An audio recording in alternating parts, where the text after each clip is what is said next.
welcome to LexTalk.World show presented by Clickaway Creators. Today we have Mr. Satyajit Gupta with us. He's a dual qualified lawyer, India and England, with nearly 17 years of work experience in top law practices, and is now the Vice President Assistant GC and Head of India at Legal at EXL Services.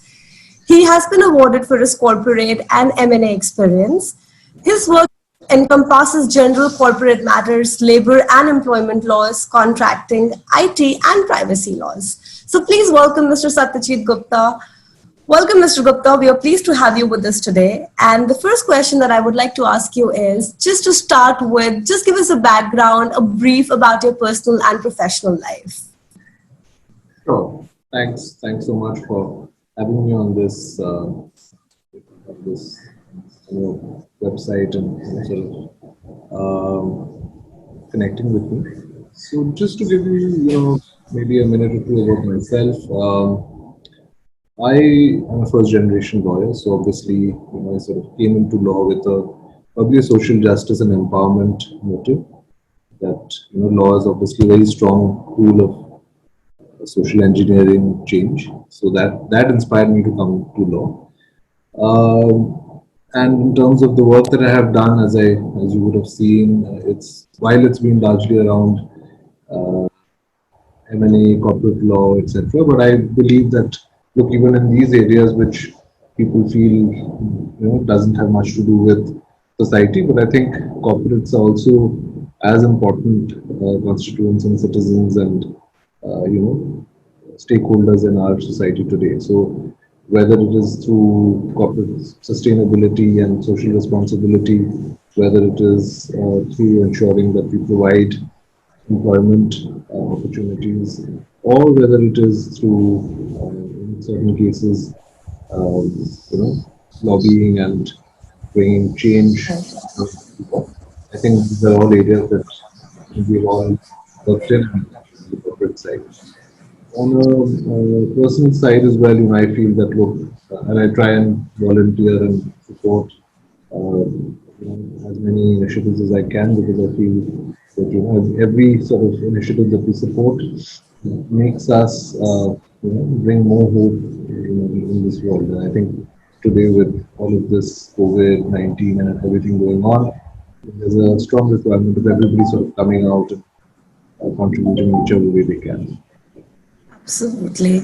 No, that is a great idea. And I do get your point when you say that people, when somebody is in the field of corporate law, they do understand, they try to take it in a perspective, whereas it's not very society oriented. But then corporates are a big part of our society, and it is necessary. And corporate law is absolutely, one of the strong foundations. And we are glad that we have you in this field and with all the accolades that you have.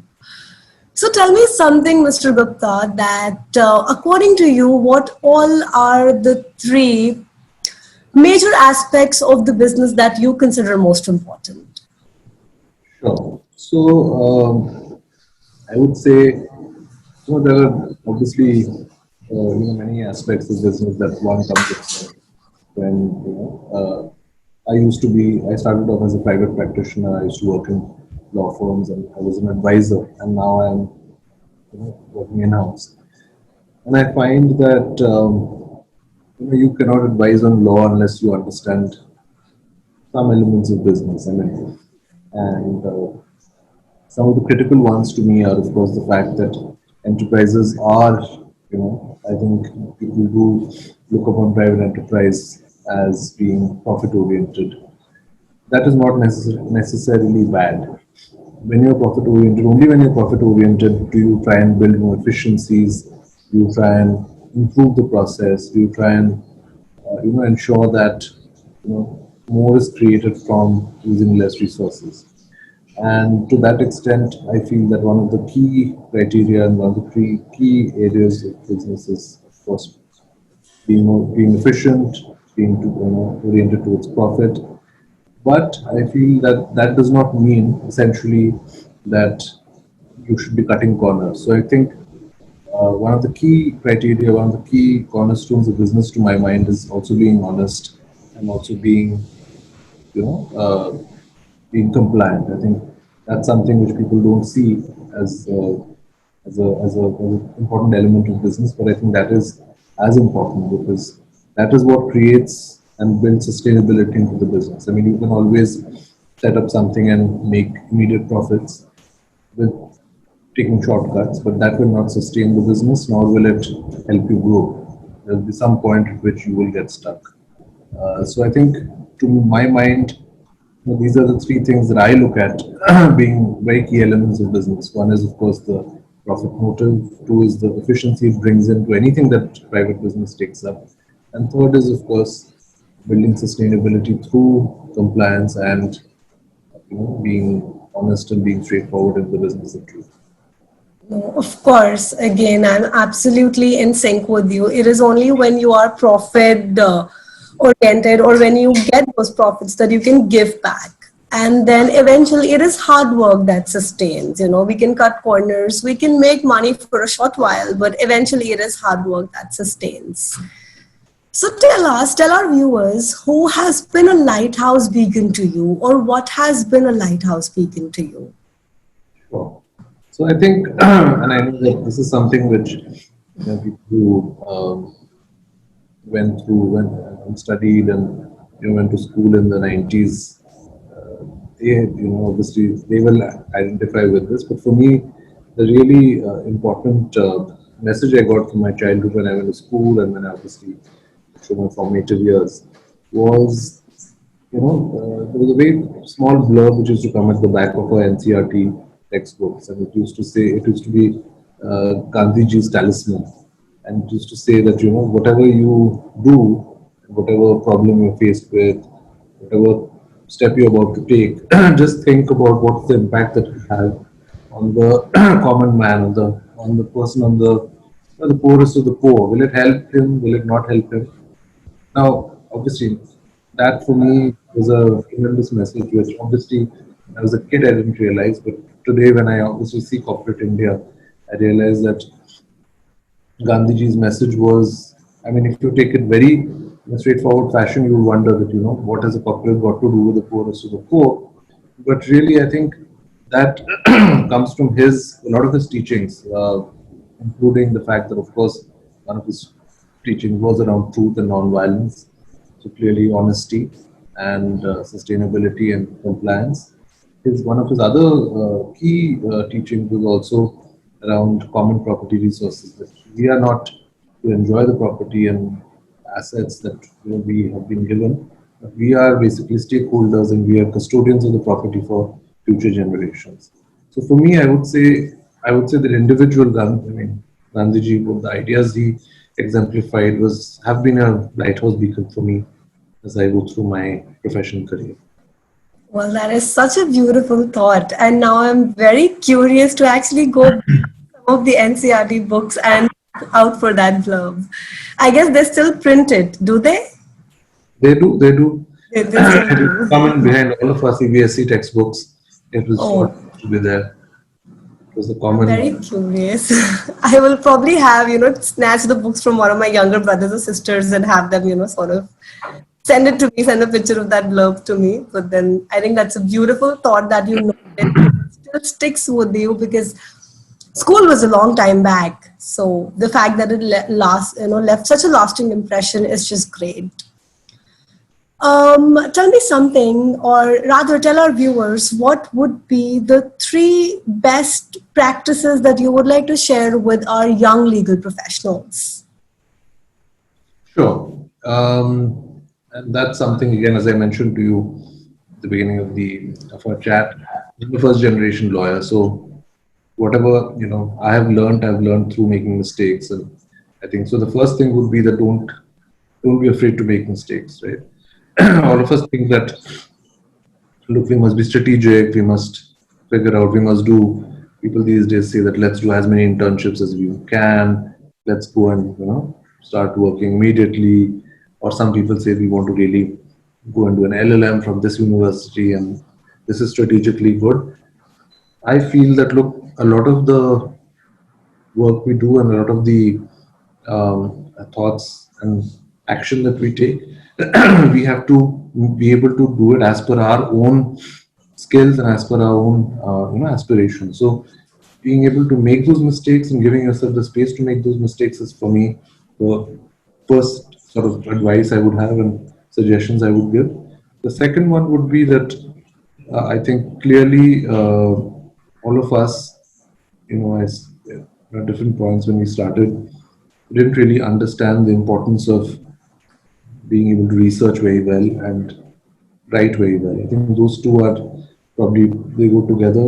Being able to find answers to problems and issues, and two, being able to communicate that across. I think that to me would be a second key area of that people should think about. And finally, I think really something very simple and which I remember I had spent about a year or so in London with a law firm there, and one of my bosses used to always keep on telling me, take notes, keep writing things down. Your mind, fine, you feel it's a sponge, it will take in everything, but with time you'll skip a few things. And I mean, it's very important to jot down things, and especially with a professional's life, which is fairly busy. All of us, I think, it's very important. I think to take that. It's a simple point. People sometimes, but it could be something that you would forget. And so, for me, the third thing would be keep track of things, keep them, jot them down. No, note keeping something. Young legal professionals, definitely. I mean, I agree with you on this as well. You've had such an amazing journey. Would you like to share what was a roadblock or a major issue that occurred during your tenure? I'm sure this experience and everything must have come with its own set of challenges. So something that you'd like to share with us today? Sure, sure. So I would say that there are different challenges which come and which face which are encountered by everybody. I think I think there's a challenge of being a first generation lawyer because you tend to you have to make your own decisions. As I said, being able to make those mistakes and learning to pick yourself up and try again. I think that was very important for me. So, and of course, there's usually no godfather or somebody to help you. I think that's also tough. Uh, you know, Sometimes it could be tough. For me, I mean, a recent challenge which I would like to talk about was, in my previous company and even in this company, I'm actually taking care of a lot of the privacy matters. So I think it's not really a roadblock, but it's a challenge sometimes because uh, in India we don't have a culture. Culturally we are not very inclined towards safeguarding people's private space. We believe, for example, if you go for an interview or if you go to meet anybody or go anywhere, people will ask you for 4 or 5 types of identification. People will ask you to fill forms, ask for your phone number. You go to any office today, as a visitor, you come to meet me, for example, you'll have to write in the visitors register, you'll have to write down all your details, where have you come from, what's your phone number, and various other, certain places, IDs have to be given. So that was a big challenge that, for any company, when you're collecting a lot of data, how do you make the business understand that a lot of that data, a lot of that private personal information is not really required? They should only focus on collecting the essential critical information. The other bits of information they should not even collect. And finally, whatever they collect, that needs to be protected, that needs to be conserved in terms of a privacy policy, which has to be, in terms of the legal provisions which are there. India does not have a very strong law on privacy, but I'm sure with Yes. time the Personal Data Protection Act will come. So that has been for me, I think, over the 2, 3 organizations I worked with, a significant challenge because culturally India has been, as I said, not a very pro-privacy space. I mean, you travel in public transport, people will ask you about many things. People have no hesitation asking. Let's say a young woman is traveling, they'll say, "Are you married?" And you Yes. say, "No." They'll say, "Why aren't you married?" So it becomes very. People don't think twice about asking very personal questions Yes. about religion, talking about politics. People are very open and people. Absolutely. Even salaries for that matter. People will very openly ask, the number that you're earning, the figure that you're earning. So that I feel is something which is, the struggle is that culturally we are not accustomed to be careful about what we ask and what we talk about and what we information we get. But the law has to, sort of go a little differently and protect and prevent you from getting into trouble. So I found that always a very fascinating, push and pull between culture and law, because culturally we want to know more, but legally we Yes. should know less. So yeah, that to me is an interesting challenge that I've been dealing with. So is this something also that you're currently experiencing or given the situation, now as most of us are working from home and the situation is very different. So is there a particular challenge that you're also experiencing in tandem with what you just mentioned, and what sort of a solution do you envision for this? Sure, sure. So, yeah, I mean, this is again another challenge which is there even in today's world as well. Because, for example, today there being, we are living in the midst of a pandemic. COVID-19 has affected all our workforces and people around the world. So we have to, on one hand, know what our employees are up to, right? So we need to, one, know, for example, are they sick? Are they not sick? If they're sick, what are they doing about it? So that is confidential medical information. Right. We want to know 85 to 95% of our employees are working from home. They're working on laptops, desktops, etc. We need to make sure that that data is protected. They are not whatever work they're doing at home, they're doing it properly. They are not, for example, compromising any information. So to that extent, we also need to keep track of that, and when they're logging on, when they're logging off. So there are all those. The organization needs information, but again, as a lawyer, I need to make sure that they don't collect any personal information without the individual's consent. Two, that information is something which is they should only collect what is critical or essential. Three is they need to make sure that is properly stored, and of course whenever required it has to be deleted, etc. So uh, Right. this challenge is something which is continuing with COVID. I'm sure you know that the challenges become um, even more, because there are more parameters that we are looking out for. Otherwise, employees coming to your office, they're working, we know what they're doing, right? Because they're in our office. But now, the whole world is the office, their office, and so Yes. we have to be very Absolutely. carefully dealt with. And on the other side, the individual's privacy, the individual's rights, also very important. Absolutely. On a similar note, now that we are talking about this topic, do you think that health and wellness is an important issue for young legal professionals? And what are your thoughts on this topic? So this is a topic which is very close to my heart, and I think one of my supervisors, one of my bosses earlier, it has recently sort of spoken a lot about it. I feel health and wellness is definitely something which is very critical for young professionals generally, and young legal professionals even more so. I remember growing up, my father used to work for the government. So he would work during the day, but evenings he would go out, he would go to the club, he would play, or, weekends he would go out and play. But now, if you see professionals from all walks of life, legal professionals, they hardly have any time. I mean, they work odd hours, and then weekends are usually spent, I would, sort of not very productively, be, eating, going out, and partying, whatever.